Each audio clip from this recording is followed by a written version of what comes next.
way and go back up. Okay. By all means, dig in, help yourselves. If you need anything further, please call on me. My name is Bonnie. Yeah, we'll both grab some food. We'll sit down and start talking. Make sure I grab a large shank and feed it to Francis. Francis is currently walking on the table, just kind of patting in between the plates. And you watch as he sort of sniffs some of the food, kind of turns his nose up at the vegetables, but seems very interested in the meat. I'll grab a large portion, throw it down. And you watch it as he sort of, as you pull the food out and gesture, he bounds across the table, and as you put it down, he just immediately leaps on it and just starts devouring it, and just sort of gnawing into it. And you just see as you watch him, he just sort of hunches down, and his two tentacles are sort of behind him, flailing a little bit as he's devouring this food that you placed in front of him. And Linda watches this and says, "Good Lord, what is that?" A new friend. Friend? This is Francis. That is a displacer beast. Where in all the sovereign host did you get that? Well, throughout our travels, I came across it and it befriended me, so I thought I'd keep it for a little while, and treat it well, and see how it likes being around me. Okay. I trust you. I trust that you know that these things grow up to be quite large. I'm not certain that you understand. We don't really have the room for that sort of a creature. But eventually, I hope we'll be able to provide you with a good home to where we're at. Well, again, I trust your judgment, Byron. I would never question you. You are more well-versed when it comes to the ways of animal companionships and animal husbandry than myself, of course. And as she continues to talk to you, you notice that some of your friends begin to trickle down from upstairs, and you all start sort of converging into the chamber. Nicholas walks in with Zara and sits down on one of the chairs, and he immediately digs in.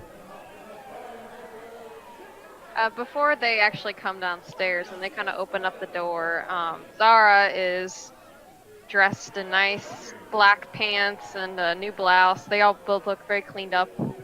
And at the top of the stairs, they kind of lean in for a little kiss and walk down the stairs arm in arm. We're actually going to be a little bit longer getting down there. I'm currently cleaning the blood off of myself, and Siegfried's trying to explain to Bryn why you can't light torches inside of buildings. I'm sprawled out in a bathtub right now that smells deliciously of vanilla, a slight hint of honey oat, and some rose water. Okay. Now, Bryn. With a needle and thread sticking yourself, right? Of course. Not doing a very good job of it, but I'm not the best. I'm exactly the best healer in the world, but I can do a little bit of field stitching. I'm sitting upstairs looking at Bryn. Now, Bryn, we can't light fires inside because we can't control fire very well, and you could set stuff on fire. Now, if you ever have the feeling you want to do something, ask us first and we'll give you permission, or we may not give you permission until we feel that you can do stuff on your own without getting in trouble. Okay? What should I do with the ones I still have lit right now? Bryn is currently carried 2 torches upstairs with you, and is currently holding one in each hand. Go to the bathroom. I know someone's in there taking a bath. I don't care. Put them out in the tub and come back. I don't want to be rude. It's Samael. There's no being rude to the dude, and he'll understand if I said do it. Plus, if anything, you'll actually make him. I kind of like the fire. I mean, look into it, you can see certain things. I will have him throw you out the window. I see. You're caught by the fire, dude. Samael! He won't put the torches out! He's being disobedient! Bren, get in here and put the torches out, man. Come on. Not while you're naked. Why not? We do this all the time. You do it all the time. With torches? I don't see why not. Alright, I'll try anything once. Ah. Wait, maybe you can cauterize your wound. No. Let's just put them out. All right, let me Alright, see. make room in the tub. Siegfried just face palms for a moment and... Oh, what am I going to do? Bren, I appreciate you being the bigger man and putting those out. I'm fairly certain he's only talking to you like that because you're a shifter. I figured as much. That's how everybody talks to me. I'll Don't talk let to it- anyone that acts like this. Don't let I it. sure if a human lit a couple torches inside, nobody would say anything. I think you're right. Let's go ahead and put him out and head downstairs, though. I think there's food. You know, he's only being nice to you because you're a shifter. Don't listen to him. He's just upset because he didn't get to take a nice bath like I did. I made it to the purple room first, and now he's upset because the shifter's in our room. It's disgraceful. I'm the one that said he should stay with us. He's just jealous of my torches. I think may be you're a right. bit jealous of your torches. Yeah. Maybe I should put them out. You know what? You want to be able to have torches out inside? I can teach you how to juggle torches, and then it can be a show, and you can do it with permission. Or I could just hold them in my hand like this. And not Or you burn could myself. juggle them and look cool. But then I'll burn myself. Not if I teach you. I can send firebolts. You don't need to teach me anything. Yeah, but firebolts are different than juggling fire sticks. If you juggle a torch, you can burn the crap out of you. But if I hold it still like this, then I can just carry it. But then you're not allowed to do it inside. Well, that says who? Says everybody that would tackle you and throw you in jail. Well, no one's tackled me just yet. Because I spoke up for you. You hear a light knocking coming from the door outside of the chamber. I'm arguing by my two boyfriends in here! What do you want? I'll just have no answer it, torches. and that sounded wrong. Oh, I need to think before I speak nowadays. Siegfried gets up and opens. You see a a dwarven woman dressed in barmaid attire, and she looks up at you and says, "Oh, good sirs, I apologize for interrupting. I was just wondering if you needed anything, some fresh linens or towels or Or Uh, torches. Lots of towels, and do you have anything for headaches? I would recommend a good night's rest." Other than rest, because I don't know with these two if I'm gonna get any. All right, I have heard that if you down a flagon of skull splitter, you'll forget that you had a headache. Bring me 3. You know what? Never mind. I got things I gotta do later. I can't. Okay, thank you for the suggestions, at least. I know there's at least the possibility of something. Yeah, bring us some towels. And another Do you have torch. anything good for putting out fires, just in case? I'm not saying there's gonna be one, but I'm gonna try my damnedest to make sure there is. Oh, good lord! Is someone lighting fires in the room? Never. Not fires. They just have a problem with torches. I think it may be some comfort thing, but it's something I'm trying to fix. That's very unusual. Well, I will get you your skull splitter, and you're with the dinner party downstairs, are you not? Yeah, we'll be down there in a moment. So if we're not here, just come in and put it down. You have my permission. I don't know if you already have it or not. I'll have it for I'm you. pretty. I'll have it for you in the banquet hall. That Hold works on. perfectly fine. Hey, Okay. Bren, Yeah. let's go on downstairs with everybody else. I'm going to go ahead and get dressed. Put them torches out. We might need them later. It's already well lit down there. We're not going to need them. Oh, you didn't want to carry one? I was going to give you one, and I could have one. And That sounds good, but let's go ahead and put them out for now. We might want to use them later. Siegfried exits the room and heads downstairs, just rubbing his temples. Is there like a torch holder in the room? There are No, there they are have like there's a sconce in the entire interior of the room, but it's currently there is a lantern with an ethereal blue flame glowing and floating in the center of the glass chamber. I go over to it and I admire it, and then I take the lantern out and put my torch in. Okay. What do you do with the lantern? I put it on Brian's bed. Brian? Yeah, Byron. Oh, okay. He hasn't selected a room yet, so you're not sure which bed he's going to sleep in. Oh, I mean Siegfried, sorry. Oh, Siegfried, okay. You place it. You're not sure which one he's going to sleep on either. You make the assumption, though, considering where Siegfried set down his belongings, if he did, which one it is, and you set the lantern right on the bed. Perfect. Joke's on you, Siegfried has no belongings. Everything he has to his name is with him at all times. You put it on the bed that doesn't have mine and your belongings on it. That's obviously Siegfried's. Obviously. Siegfried has actually left town. Oh, speaking of belongings, Zara made a point. She left her bag with like clothes and stuff in the room, but she made sure she put all her valuables and kind of tucked it into her pants pocket / shirt. Okay, noted.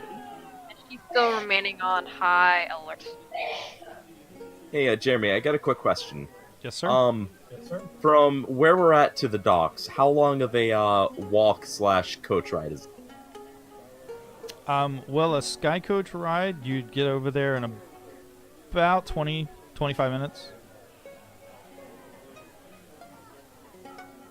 Alright, thank you. Yeah. If you decided to walk, it would probably take you about an hour and a half.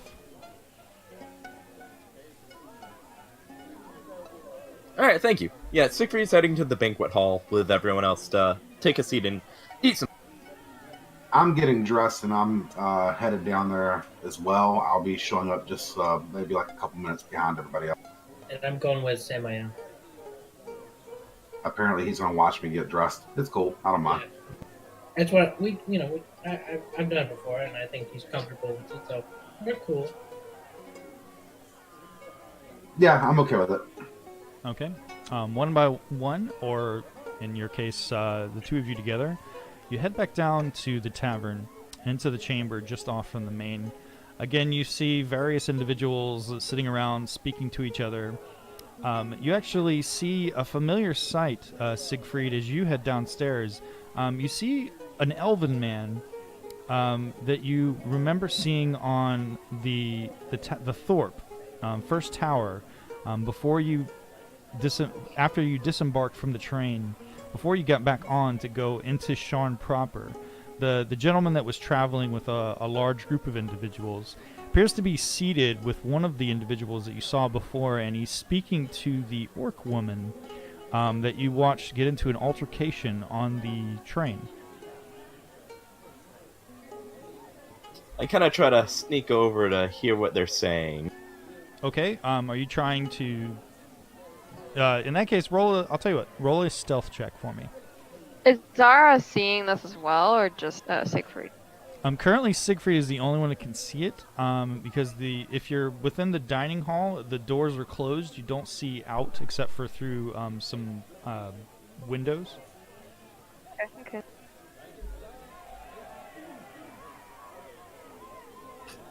Okay. Siegfried, as you make your way along the edge of the bar closer to the table, you hear the familiar gruff sound of the half-orc, and she is having a very heated discussion with this elven individual and says, "Look, I know I'm supposed to be your bodyguard, but I can't help but feel like lately you have been stepping in and being meddling in my business, my personal business.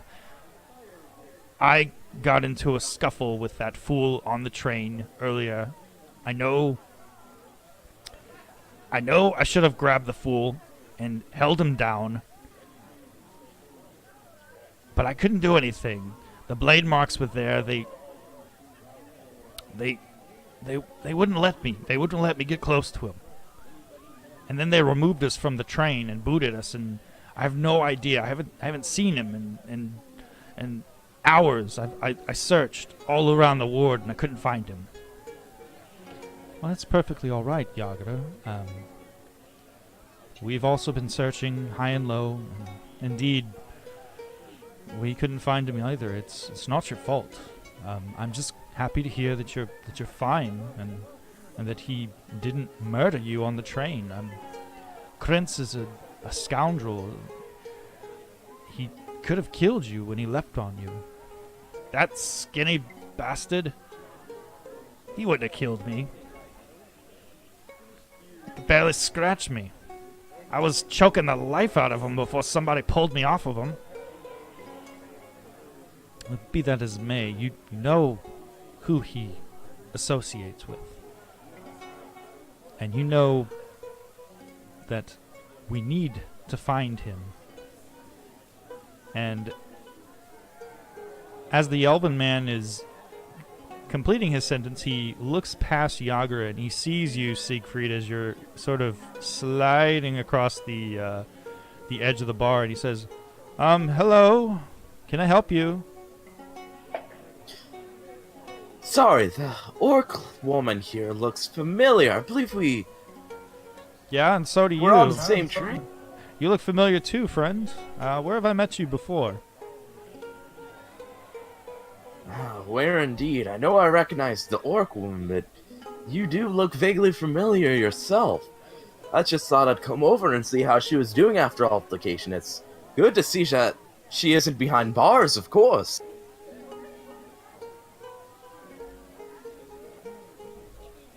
Oh, well, I appreciate your concern, friend. This is a private conversation, though. You must understand. I'm going to have to ask you to piss off. Now, no need for harsh language after all. I mean, we did help to make sure that she didn't get arrested after all. But I understand a private conversation. Maybe I can buy you guys a, ale later on to offer my apology. Well, that'd be just fine. What did you say your name was again? My name's Siegfried. Siegfried? Very well. I'll remember that name this time. Yeah, perhaps we can share a drink later and talk about manners and eavesdropping. At this point, myself and Bren are coming into the room as well. Okay, Bryn and Siegfried, Samael, as you descend the stairs into the tavern proper, you see that Siegfried is currently standing near the bar. Just beyond the bar, there's a table, and you see a few individuals that you remember from the lightning rail. And they seem to be having a discussion with Siegfried. So, Gift of Shadows, the roll the intuition die, is that limited, or is that just always roll a d4?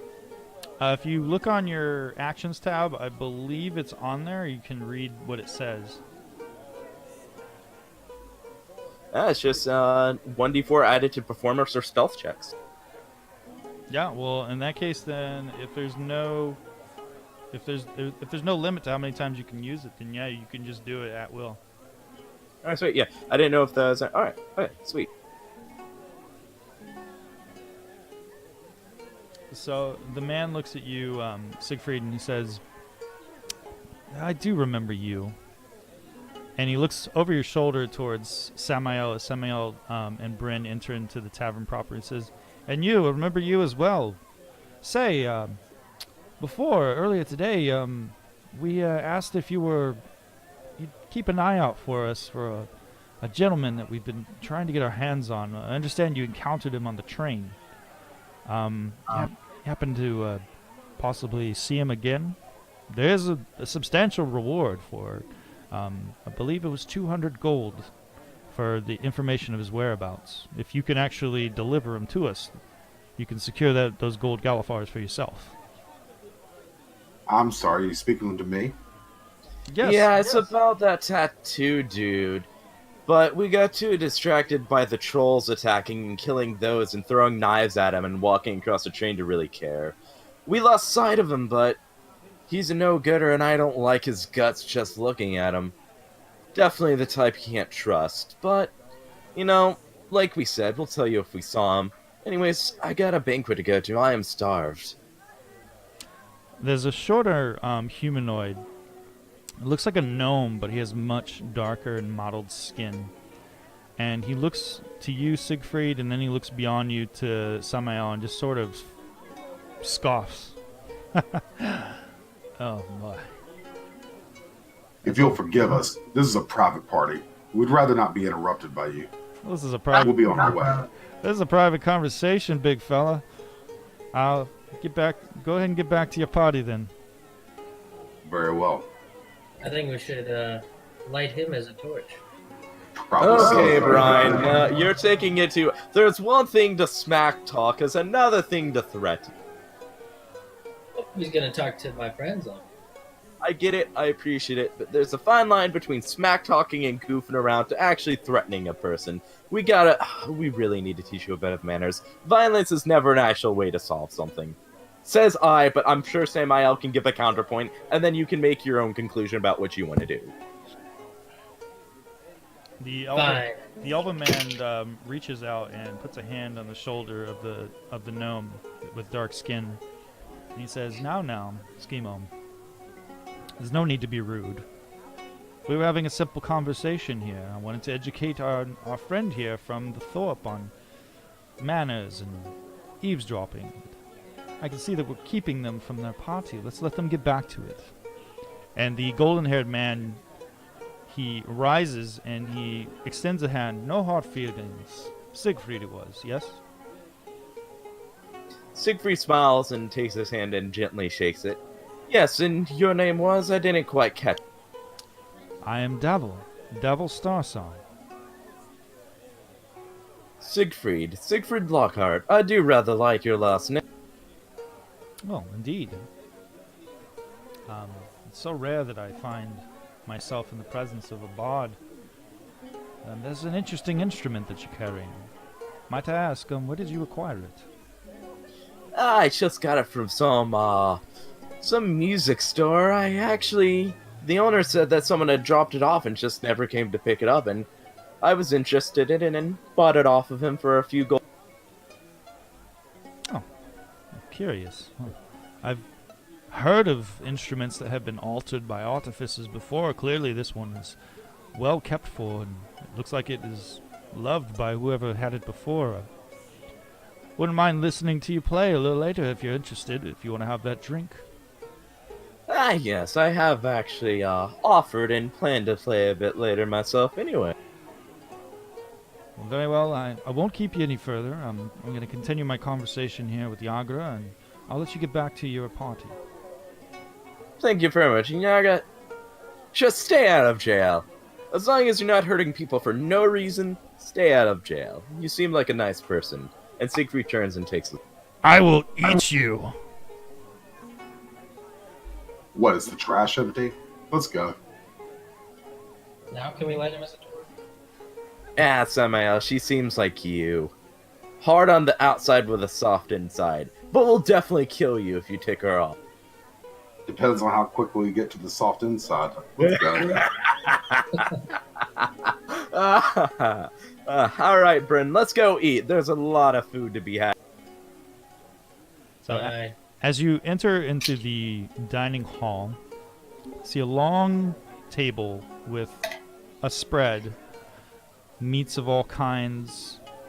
You see goblets all set up, and a barmaid with blonde hair is currently pouring ale into the flagons all around the table. And she looks at each of you and says, "Oh, it looks like the party is almost all here. I haven't seen your wizard friend come over here yet, but I will let them know that you're all in here. Gentlemen, I have your drink set forth. I have some ale if there's anything else extra that you wanted. You, young sir, my elven friend, I have some skull splitter. It's set over there in that goblet over there. Be careful with that stuff. It's really strong, okay?" Thank you. I'm still on the fence if I should need it or not. Well, I will. I'll go let Volathamp know that you're all ready for to get started. I believe he wanted to have a word with you. With me or the group? With all of you, actually. He was quite agitated, actually. Said he was hoping that all of you would come down quickly. Ah, yes, we shall come with the utmost haste. So as you all settle into the dining hall, and you all just sort of begin sitting around the table, the time is approximately 7 now. And you're all sitting in the plush chairs, wooden chairs, stuffed, and just sort at will, you can reach out and grab food and drink, and just have conversation with your friends. After a little bit of time, the doors open, and the traveling wizard author Volothamp Gadarm walks into the room, and he looks a bit peaked, a little paler than he was before. And he looks to each of you and he says, "Oh, good, you're all here. It's good to see all of you. Oh, and another newcomer, a shifter, no doubt. Oh, greetings, sir. It's my pleasure to meet you. I've yet to actually meet very many shifters. What is your name?" Bryn. Bryn. Nicer fellow compared to some of these other people who stare at me. I should very much like to have a conversation with you, Bryn, about your tribe, where you hail from. That would be lovely. But I must admit that I'm a bit flustered at the moment, and I wanted to have a conversation with all of you at the whole. Are you, Bryn, with this group of individuals? Yes, now I am. Just recently met. Yes, he's with us. He's fine. We're getting to know him. He's like our son at this point. All of our sons. Well, it's after seeing the group of you on the train, the way that you all leapt to the moment to help out with those horrible creatures that were killing people and assisting the blade marks. Is your friend missing? I'm sure we were all very impressive. I fear I have misplaced my friend. And as I mentioned to a couple of you before, my friend Floon Blagmar is my business partner. He's a reporter for the Shan Inquisitive, which is a local newspaper, and he's been helping me in working on some various business ventures that I've been going into as I've been traveling around. I met him earlier today in Cliffside at a place called the Skewered Dragon, which is, originally I was going to have the party there, but that place is just not fit for a group such as you. I didn't want to drag you there and have you all think less of me because of such a poor place. Fluent, he's got more beauty than brains. He's a terrible writer, but he's resourceful. And I worry that he took a bad way home. If I may ask, do you know what he was reporting on? Well, he reports on various things. He hasn't really written any articles of late because he's been helping me. But I haven't been able to get a hold of him. His sending stone has been cold, and I fear that he may have been kidnapped. Now, sir, I don't mean to cry, of course, but obviously we want to know what might be up. Are you and your partner, I don't know, doing anything that might have warranted any attention? No, of course, nothing of the sort. He's just been helping me with my various business ventures that I've been going into.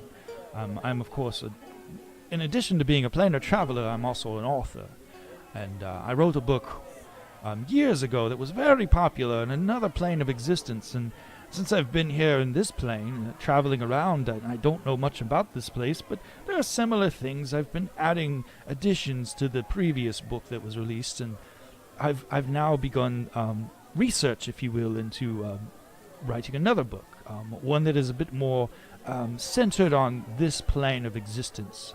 Eberron is a strange place. It certainly is. But So, yes, please. sorry, no, go ahead. I know I asked you all here for frivolity, and again, I don't want to waste your time, but my friend, I must ask you if you'd be so kind as to track him down, and with all due haste. I can offer you 10 Galifars apiece right now, and I can give you each 10 times that if you can find him. Where was this other inn located at on the map? It is located in Cliffside, which is the dock district on the western wall of the city, on the edge of the river. Yes, I think I'll be able to help with that. I have business over where that tavern's area is anyways. So I think I can be a bit of help to find your friend. I appreciate you, sir. I know, I said before, I offered all of you to this meal, of course, and feel free to eat and drink as you will, and I'll cover the cost of this as well, but I must ask that you acted on undue haste as quickly as possible. Might I prevail upon you in my hour of need? Can I count on you? If I give you this gold now, can I count on you to find my friend for me? Yeah, I say let's finish these pot stickers and then we'll be on our way. Yes, I think we'd love to. We'd always love to help someone, but now that you've mentioned your planar traveler, I do have to ask something. It's really not important, but I'm interested. By all means, ask away. Have you ever seen, like, a multiplanar hamster before? Like, have you encountered one in your travels? Hamster, you say? Yes, like one that, hops between different planes or... I've heard of such a thing. It's funny you should mention, in my travels, I have heard of these types of creatures, but they're usually very large, like the size of rhinoceri. Oh.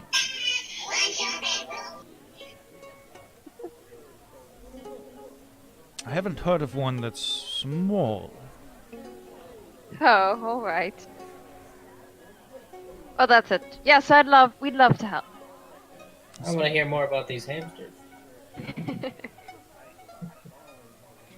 So, well, Bryn, right before we met you, we were in a pet shop, and the shop owner said she had sold a couple of 12. 12 interplanar hamsters. They like Banff hamsters. They bamf from one place to another. And I don't know, I just love those little things that you can play tricks on people, and I don't know. I'm just curious about getting one. But anyway, this is not important at all. Okay, so let's get down to business. Well, I think you should ask Nick for... Yes, sometimes the most unimportant things turn out to be the most crucial. Yes, hamsters do come in handy. As you're speaking, Volo is very quickly pulling out a pouch, and he is depositing 10 gold Galifars each into your hands as he walks by. And he looks and he says, again, I have to thank you. If it helps at all, I can describe Floon to you to help you in terms of finding him. Yes, that would be helpful. He's a very handsome human male in his early 30s. He has wavy reddish blonde hair.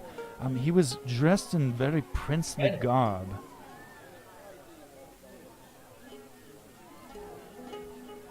He, of course, when he heard of the dinner party, he couldn't wait to dress up to impress the lot of you. He really wanted to meet all of you.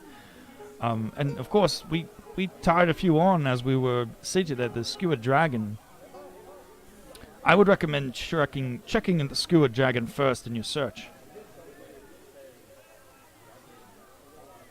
All right. But again, You want- if you can return him to me alive, I will gladly pay you 10 times the amount that I've given you now. A piece. Again, this is 10 times a piece. Does he want to be found? Ow. Does he have any reason? Do you have any reason to assume that he wouldn't be alive? Well, Oh. dressed as he is, we were in a rough area. And he isn't. He works for the Sean Inquisitive. He is a reporter, and not many folk like reporters. Sure. Especially with some of the things I've heard that may be going on around lately. Seems like a really weird time around. Oh yes, with all those families with missing people. Indeed, I mean, after the most recent articles about the folk have a tendency to take things way out of proportion. When someone, a simple writer, an auteur like Floon writes an article, I know he didn't write that article, someone else, one of his associates did, but still, if someone caught wind that he works for the paper, then sometimes they have a tendency to blow things out of proportion and jump to conclusions. I fear the worst for him. Well, we'll start right away. I mean, Samael, are you all right with that? Yes, I'm fine. All right. Well, I Nicholas. look over and Samael has a piece of rose still stuck to his... What, something on me? No, nothing's on you at all, my friend. Nicholas, are you up for it? Sounds interesting. Nicholas is asleep with his face in the potato. No, he's awake. Welcome to Flash this badge. And of course, sir, I recently reinstated with the Inquisitors. Of course, I can tell you that we will find your friend. Honey, you don't have to pull out your badge. Well, Yes, he does, apparently. and as you say that, he was just sliding it out of his breast pocket, and And he I starts sliding very it back into quickly his breast pocket. Like, grab his hand. And he looks around and he says, I know you said that you wanted us to look for him at post haste, but I mean, to be honest, we're kind of beat up and exhausted at the moment. I mean, after eating, we're not going to want to go anywhere for a while. Is it possible that we could sleep on this and hop on it at the crack of dawn? That's actually very wise, Nicholas. I'm not much of anything, right? Volo looks at each of you and he has a bit of a forlorn look on his face, and he says, well, I'm asking you for help, and how you go about and do it is entirely your purview. I'll tell you what, I will meet you back here at the Grey Tavern tomorrow when you are able to hopefully find my friend and return him safely. Regardless of whether or not you're able to find him, you can find me here at the tavern. I'm going to be staying here for a few days. Well, I mean, maybe in the meantime you could, I don't know, dispatch some guards and see if they can find anything. That would Well, give I've- us some information to, Well, start on. Like I've I said, already we are pretty- I have Sorry. already spoken to the Watch, and they have assured me that they have the best men working on this in Cliffside. But of course, Cliffside is a large place. There's I'm sure Samael and I could help the watch out. I have a couple of torches. We could head out right now. No, I'm afraid I'm gonna get some sleep before I head out again. Yes. Well, you guys are lame. I don't need to sleep. I'll go out. I'll start early. Volo walks up and he grabs a goblet of wine and he just downs it in one large gulp, and he just slams it on the table and he says, I thank you all for even considering helping me. I can only begin to show my gratitude for just even accepting this task, finding my friend in such a large city as Sharn.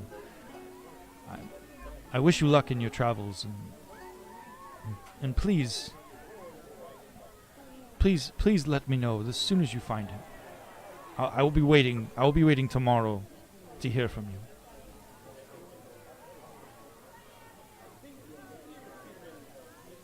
And he All right. walks out of the room and leaves you with the spread. Zara walks over to Bryn and she says, Bryn, my dear, I think it would be better if you stayed with us tonight. Just, since you're new to the city and we'd gladly help you out. And as she says that, she puts her hands on his shoulders and starts giving him like a shoulder. Then Bryn gets really relaxed, and then he thinks that she's making a move that she's not really, and then he starts kissing up her arm into her shoulder all over again. No, that's all right. Bryn, as you begin making advances on, you hear a sound of a clack. And as you look up, you see Nicholas, who has his feet propped up and crossed on the table, is leaning back in his chair, and he is aiming some sort of firearm directly at your face. Now, friend, it's no need for that. I'm sure that you didn't have any ill intentions against my wife here, and I have no intentions of unloading this in your face. It would be so kind as to release my wife. I don't know your human customs, but she, started to massage me, and I. Well, as you can see, what else would I do?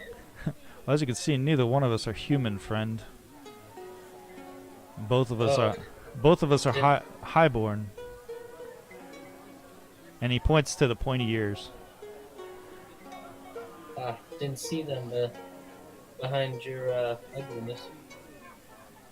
But one thing that Bryn did notice is that when she was giving him a shoulder massage, her hands were warm, and then they got like extremely warm, and then they got like almost burning hot. Very hot.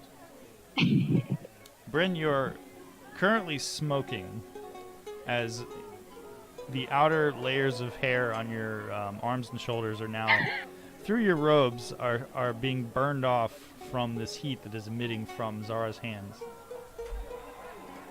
Oh my gosh! Sorry, this tends to happen. At the end of at the end of the table, Linda leans in and whispers to Byron, "Are they always like this?" Yes. You pick some strange friends. While this is all going in order to try to break the tension, Siegfried's gonna bring his lute out and start to play it. Oh my gosh! This is not normal. And she looks at her hands, and they're like bright red color, and they're almost like steaming. And Nicholas looks, honey, perhaps we should retire early. And he sort of throws a napkin over your hands and stands up from the table and begins leading you away from the room. Isn't she still massaging? No, at this point, she's no longer has her hands on you, and she's being led away. And when she looks back towards the group, she has like a really confused look on her face. But she goes Nicholas back to the. And then my clothes just burn off completely. No, but you currently have two handprints burned through your robes into the inner layer of clothing that you're wearing underneath your robes. It's a good look. What do you think, Samael? I don't know. You're just jealous.